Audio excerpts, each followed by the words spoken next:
शहादा तालुक्यातील बामखेडा येथे ग्रामविकास संस्था संचलित कला व विज्ञान महाविद्यालयात पीएम उषा योजनेअंतर्गत नवीन आयसीटी व विज्ञान शाखा इमारत बांधकामाचे भूमिपूजन तसेच ग्रंथालय व सेमिनार हॉलचे नूतनीकरण कार्यक्रमाचा शुभारंभ मंत्री जयकुमार रावल यांच्या हस्ते संपन्न झाला। या प्रसंगी धुळे जिल्हा भारतीय जनता पार्टीचे अध्यक्ष बबनराव चौधरी, सातपुडा शिक्षण प्रसारक मंडळाचे अध्यक्ष संजय जाधव, पूज्य सानेगुरुजी विद्या प्रसारक मंडळाचे अध्यक्ष तथा सातपुडा सहकारी साखर कारखान्याचे चेअरमन दीपक पाटील, शहादा तालुका एज्युकेशन संस्थेचे अध्यक्ष तथा माजी लोकनियुक्त नगराध्यक्ष वनश्री मोतीलाल पाटील,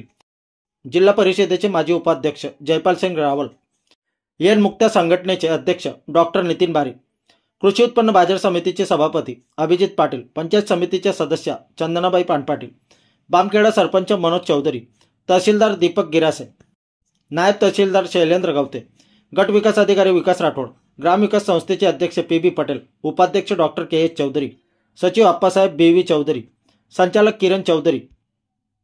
माजी प्राचार्य डॉक्टर SP पाटील, शिरपूर येथील माजी प्राचार्य SN पटेल तसेच विद्यालयाचे प्राचार्य डॉक्टर HM पाटील आदी उपस्थित होते। आपल्या परिवर्तन 24 न्यूज साठी लाला चव्हाण, शहादा तालुका प्रतिनिधी।